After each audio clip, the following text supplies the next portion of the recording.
Hello and welcome to Scott's Garage.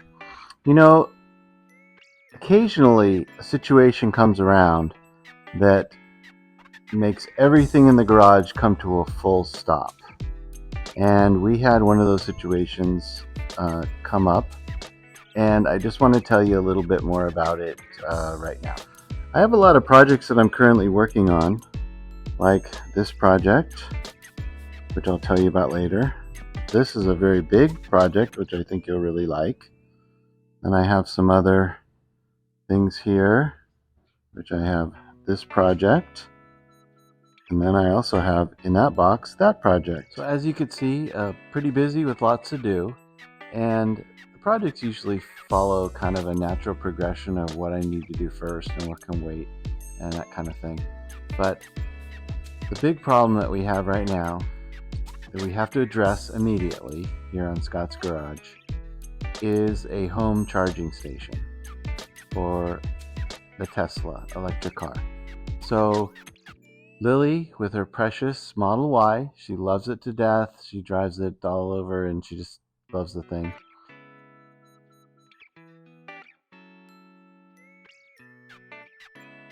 She's told me that she needs to be able to charge at home. And I've resisted a little bit because I'm kind of cheap and that sounds like it's expensive.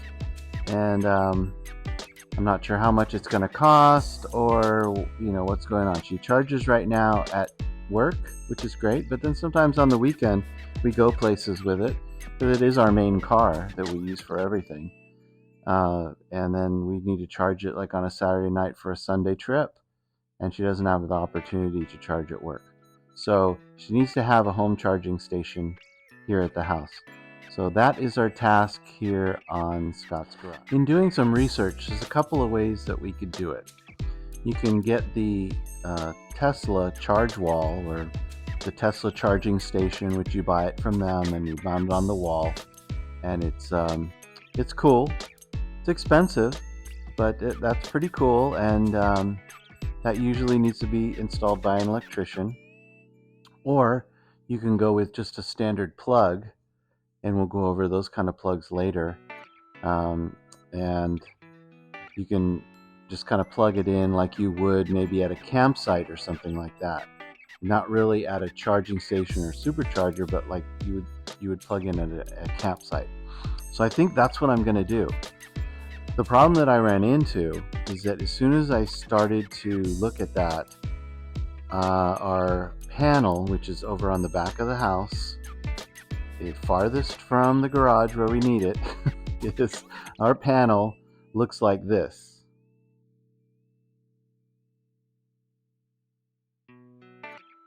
So as you can see, it's pretty old. It's original from 1962. It's 100 amps. We have air conditioning that's 50 amps, a stove that's 30 amps, and everything else that's, that's maxing it out as it is. Then you're going to add a 50 amp circuit on top of that for the car charger. No, it just wasn't going to work. So what I had to do is I had to hire an electrician because that's not something that I'm going to do, even though I do a lot of stuff myself. Putting a new panel on the back of the house is not within my skill set. So I hired an electrician. They came out and installed a new panel, and you can see a picture of it here.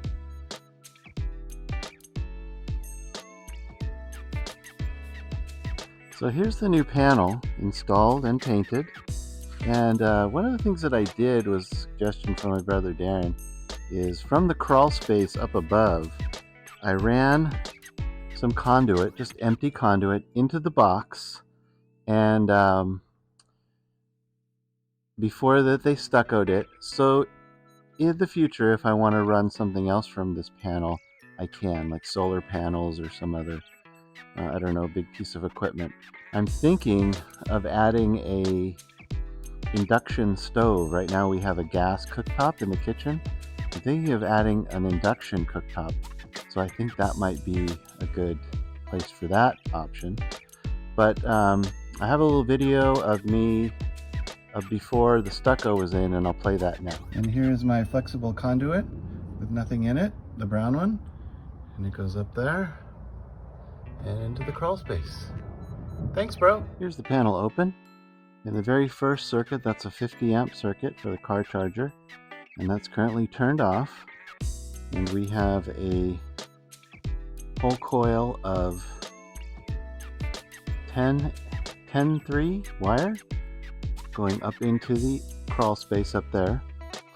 Let's see if we can get Emily to help route it through to the top attic and then over to the garage. Okay, this is the crawl space, and there is Emily attempting to screw things into the wall.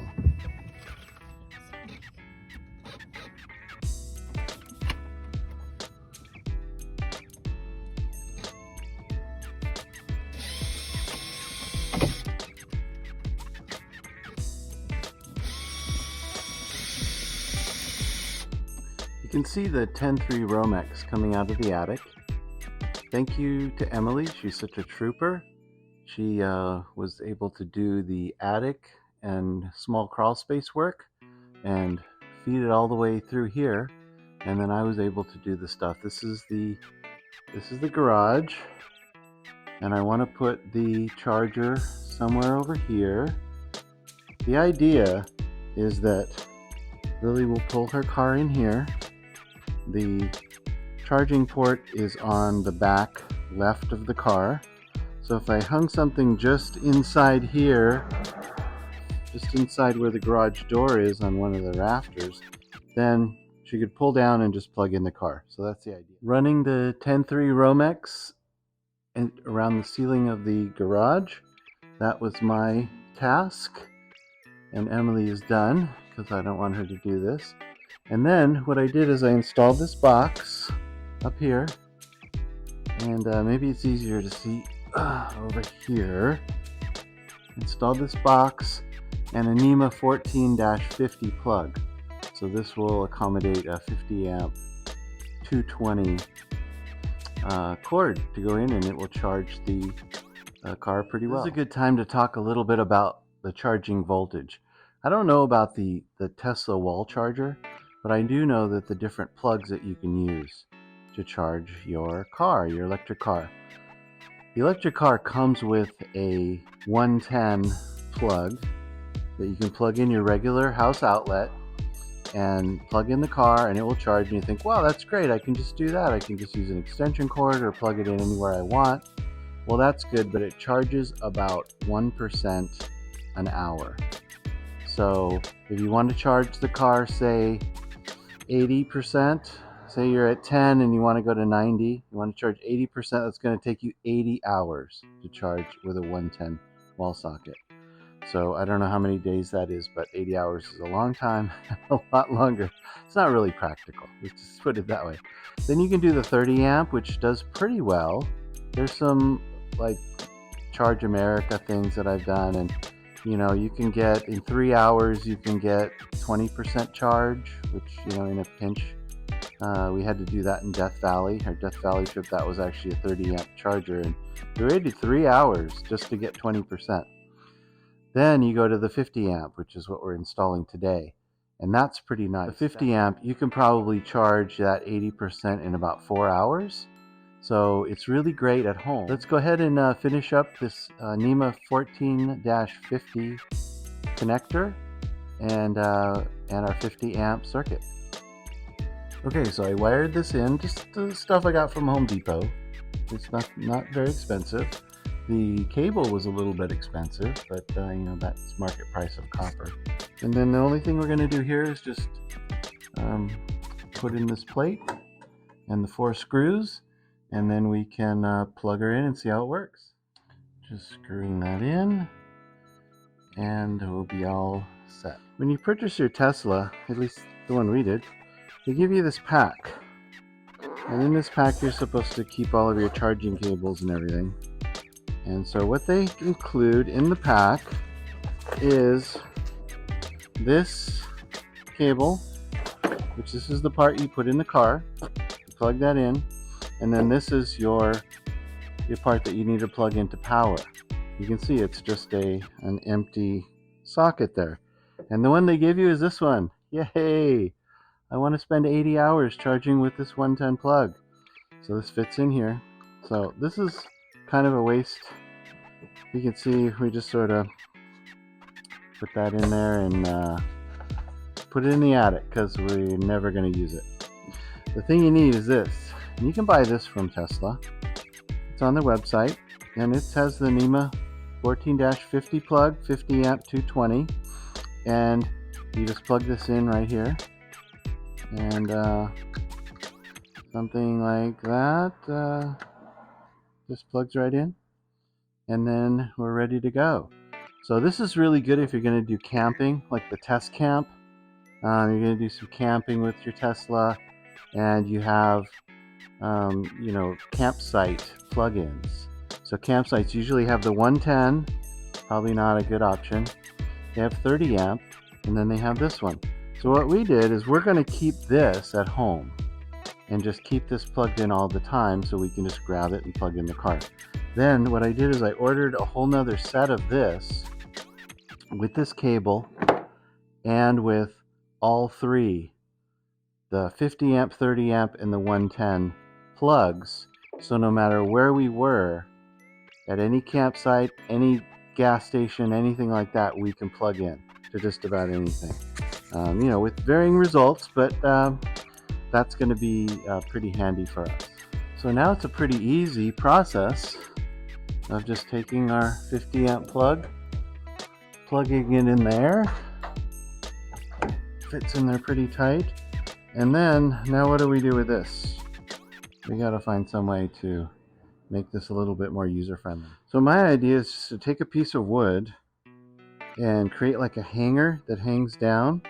I've drilled a few holes in there for some screws, and then on the bottom I want to put like a hanger that fits in here. So let me drill a starter hole for the hook.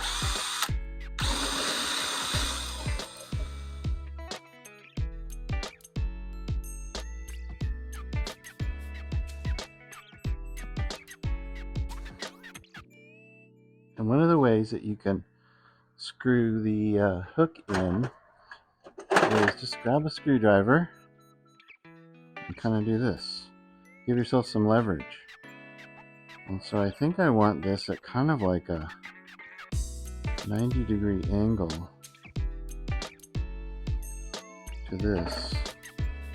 And I think that's going to be just about perfect. Okay.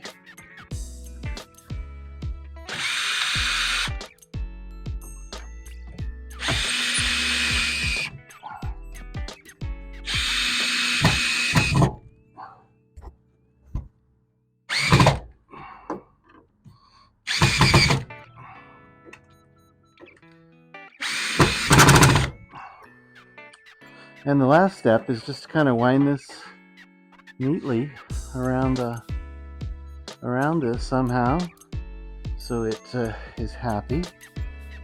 And then when Lily comes home, we can reach down, grab her charger, and plug in her car. I think we'll call that job done. Thanks for watching. So my car needs a little bit of power, so I'm gonna go ahead and plug it in. Oh, not enough line here. And just plug it in, just like that. And it's great. It's great that I'm able to charge my car at home. It's perfect.